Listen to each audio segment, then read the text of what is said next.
Hello there, UK here again, and thank you for joining me. I just want to show you an idea that I had recently about storing my seeds, and I thought that it may be useful to other people because it's about being resourceful. What I'm trying to do, try to be a resourceful kind of person and putting things to uses that items may not have been originally intended for, etc. So, okay, so here's the idea I had. I had a storage tub to start off with. This was only with a lid. It came with a lid, and it was only £1 from the pound shop in town. So it's previously stored my homemade jams, etc., in smaller jars, and now that they've all been eaten, I've decided to put it to use as kind of a seed filing system. If you have purchased seeds via the internet or sent off and ordered them, or if you've had DVDs delivered, etc., or books, often you'll find that they come in these jiffy bags. If you boot mooch like I do, or donate books to charities, etc., you'll find that you use quite a lot of them so that they don't have to go in landfill. You can find other uses for them or pass them on to other people who do boot mooch or who sell things through eBay. I don't personally sell anything, but some people do sell things through eBay, and these jiffy bags can, you can just stick a blank piece of paper over it and put a new address on it and use it that way. But I choose not to do that. If I'm boot mooching, which basically boot mooch is a point system, so that for every boot you give away you get so many points which entitle you to purchase a book from another person who's giving their books away free. So that's something that I do. So I might use these jiffy bags in that way, sending small paperback books, for example, that aren't costly to send through the post. But no matter what, I end up with loads and loads of these, and I do not want to put them in landfill, and I want to find uses for them. So I came up with the idea that I had so many seeds that they were all over the place, basically, and it just put me off looking through them and reading the backs of them to see planting times, sowing times, and etc., because everything was all jumbled up in a big box. So I decided to put these to use and use them as some kind of filing system. So I'll just talk you very briefly through that. It's a very, very simple idea. I don't do complicated ideas. I only do simple. So it's a very simple idea. All I decided to do was to put my seeds in collections, so to speak. So they may not be in their proper under their proper heading. For instance, I've just noticed brassicas there, but right next to it I've got beetroot and radish. And I read recently that they are part of the brassica family, or the beetroot is anyway, I think. So I don't know enough about it, but also I'm not, to me, brassicas mean cabbage and cauliflower, etc., broccoli, calabrese. So I want to keep that separate anyway, because my radish is something that I sow regularly, and that reminds me, really just seeing it, to be honest, to sow it regularly. Whereas if it was in the brassica one, I really wouldn't remember. And, part of it is that I am a very, very forgetful person. Possibly that's due to health reasons, but also I just genuinely am a very forgetful person. So I need prompting and reminders. Visual prompts are really good for me. I even have to write lists of what I'm doing for that day.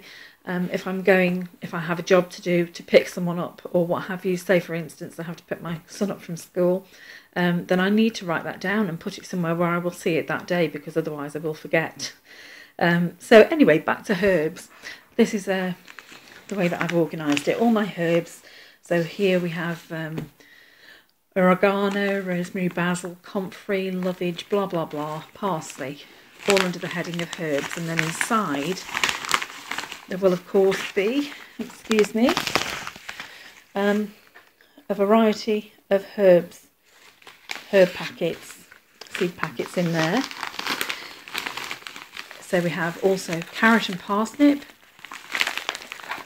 This one's a bit back to front, so let me just, what's that one? Ah, that's quite a large one. This has got peas in. But as you'll see, for a small jiffy bag, they can hold rather a lot. So you can, I've got all varieties of peas and seeds and what have you in here. So we have peas, We have beans. We have beetroot and radish I've already mentioned, the brassicas, leeks, onions and shallots, seeds for those, seeds for courgettes, aubergines, squash, etc. An odds and sods one. Now this is, to me, quite interesting. It may not be to anybody else. But for instance, I never actually knew what Good King Henry was until I read it on the internet this year. And so I purchased some very cheap seeds. And I must say, because it might give the impression with having so many seeds that in fact I've spent an absolute fortune on seeds. But the truth of the matter is that this is my first year of growing, and I waited until the seeds were half price, and then I placed orders, and I even got online discount codes to use. So in fact, you know, seeds that I've been able to place orders that should have been perhaps £20, £25, and got them delivered for £5, £6 and £7. So I did that whenever I saw voucher codes and what have you that I could use on various gardening sites on the internet, such as Thompson and Morgan and Sutton's, and also I found somewhere online recommended through a forum member that there's a place called More Veg, which is a really great place because it sells tiny amounts of seed, because you may not want to buy 500 courgette seeds, not that you get them in that sort of amount, but you know what I'm saying, you might only want to plant 4 plants because you want you want them all to succeed if possible, but the likelihood is only a couple will germinate on some things. So you might only want a packet of seeds. For instance, parsnips. You don't want a seed packet of parsnips with 200 or more seed in, because parsnip, that I've learned this year, not being a gardener, I've only just learned, but parsnip seed doesn't save very well, apparently. So it's best to use it in the year that you buy it. So why would you want 200 if you haven't got the space to plant them?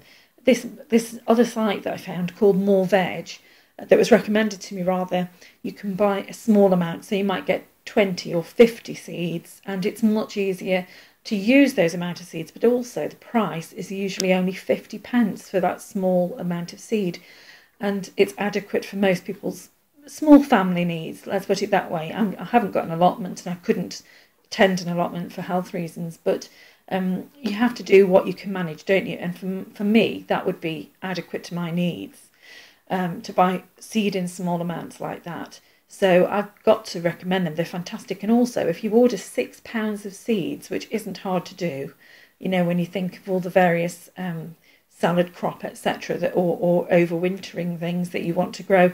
And this is where I got the things like strawberry stick seeds. Now, I started them late because I'd never heard about them, so I don't know if they'll grow this year, but I have enough to start some next year as well. And the Good King Henry, and I don't even know how to pronounce this. Is it scorzonera? I have no idea whatsoever.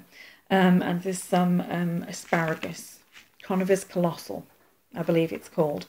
Things that I wouldn't perhaps have tried, but because I only have to spend 50p for so many seeds, that I'm giving these things a go. So I definitely recommend them. I'm not getting any profit from recommending any sites whatsoever, believe me. It's just that I find them beneficial because they're inexpensive to buy from. So hopefully, you know, you'll be able to appreciate that as huge as this seems for an amount of seeds, they've cost relatively small amounts of money. And the free P&P, if you spend £6 rather, excuse me, is just very, very, you know, a preferred method of buying seed as far as I'm concerned. Excuse the cough. I'm trying to not cough, but I end up sounding like Marge Simpson every time I get to the end of a video because I'm asthmatic. I think I need my inhaler. But anyway, I'm going to leave it there and just leave that idea with you so that you could perhaps try something like that if you're finding that you also have lots of seeds but have no organisation of them. So it just helps you to find things easier. So thank you very much for joining me, and I know I went on and on and on about this, didn't I? So it ended up being a longer video than I'd anticipated. Thank you for joining me, and God bless. Bye-bye.